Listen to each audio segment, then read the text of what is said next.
हाँ तो छात्रों, अगला सवाल देखें। अगला सवाल क्वेश्चन नंबर 125 है।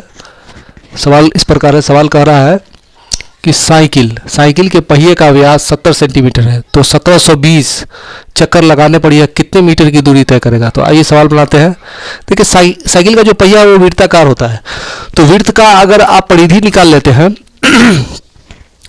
तो आपको एक दफ़ा में कितना चक्कर होता है इससे वो निकल जाएगा। तो सबसे पहले आप वृत्त का परिधि निकालें, यानी साइकिल के पहिए का परिधि। साइकिल के पहिए की परिधि बराबर होता है, वृत्त की परिधि 2 पाई आर होता है, तो 2 पाई आर हो जाएगा यहाँ, और 2 की जगह पे 2 पाई का मान हो जाएगा 22/7, और 70 व्यास है तो आर कितना होगा, आधा 35, 7 × 35। इसको गुना कीजिएगा तो 22 दूना 44, और 44 को 5 से गुना करिएगा तो 5 का 20 की 0 हाथ में है 2, 5 का 20 है 2 22, यानी 220।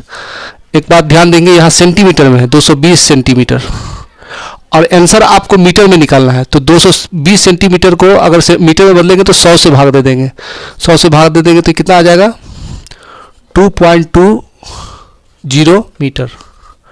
तो इसका जो परिधि निकल के आया 2.20 मीटर आया, यानी एक राउंड मारता है तो इतना मीटर की दूरी तय करता है। तो सवाल कह रहा है कि 1720 चक्कर लगाने पर यह कितने मीटर की दूरी तय करेगा। तो यहाँ पे आप लिख दीजिए अभिष्ट चक्कर बराबर, जो आपको निकालना है, अभिष्ट चक्कर बराबर क्या हो जाएगा, इसको गुना कर दीजिए। 1720 को 2.20 मीटर से गुना कर दीजिए। अब इसको गुना कीजिए, 2 जीरो है तो 2 जीरो पहले बैठा दीजिए, 22 से कीजिए, 22 दूना 44 के 4 हाथ में रहा, 22 दूना 44 के 4 हाथ में रहा 4,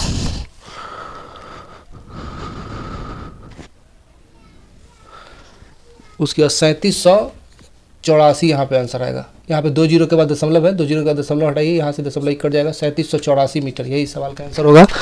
3784 मीटर, यही सवाल का आंसर होगा। हेलो मेरे प्यारे छात्रों, बीपीएससी मैथ सॉल्यूशन में आपका स्वागत है। आज हम आपके लिए लाए हैं बीपीएससी टीआरई 3.0 के 9 से 10 के मैथ का क्वेश्चन, प्रीवियस ईयर का है। क्वेश्चन नंबर 133 आज करेंगे। सवाल कह रहा है कि एक तार है, एक तार को मोड़कर एक वर्गाकार बनाया गया है, यानी तार को मोड़कर एक वर्ग बना दिया गया है उससे, जिसका क्षेत्रफल 121 सेंटीमीटर स्क्वायर है, और उसी तार को मोड़कर वृत्त बनाया जाए तो वृत्त की त्रिज्या क्या होगी। वृत्त की त्रिज्या आपको निकालना है। तो अगर एक तार से आप यदि दो ट्राइंगल या दो भी कुछ बनाते हैं, पॉलीगन या वगैरह, तो दोनों का जो परिमाप है वो इक्वल होता है। तो यहाँ एक तांबे के तार को मोड़कर वर्ग बनाया गया है और उसी तार के तार को मोड़ करके वृत्त बनाया गया है। तो पूछ रहा है वृत्त की त्रिज्या क्या होगी। तो दोनों का क्षेत्रफल जो परिमाप जो होगा वो इक्वल होगा एक दूसरे के। तो वर्ग का क्षेत्रफल अगर दिया हुआ है तो उससे परिमाप निकालने के लिए हमको ए निकालना होगा, यानी भुजा निकालना होगा। तो पहले आप भुजा निकाल लीजिए।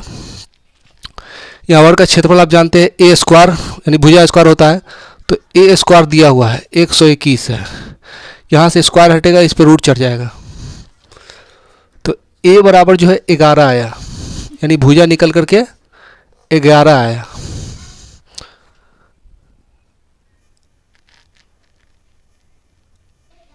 तो हमें वृत्त की त्रिज्या निकालनी है। तो दोनों की परिधि को इक्वल कर देंगे। वृत्त की परिधि बराबर वर्ग की परिधि, वृत्त की परिधि बराबर होता है 2 पाई आर, 2 पाई आर, और वर्ग की परिधि हो जाएगा 4 गुने ए, और 2 की जगह पे 2 पाई का मान 22 होता है, 22/7 गुने आर हो जाएगा, बराबर ए आपको दिया हुआ है 11। देखिए 22 दूना 44, 11 चौका 44, यानी इस 44 से ये 44 कट जाएगा, और यहाँ पे ऊपर में 1 बचा, नीचे में भी 1 बचा, क्रॉस गुना करेंगे तो आर बराबर 7 हो जाएगा, यानी आर बराबर 7 सेंटीमीटर निकल के आया। यही सवाल का आंसर होगा।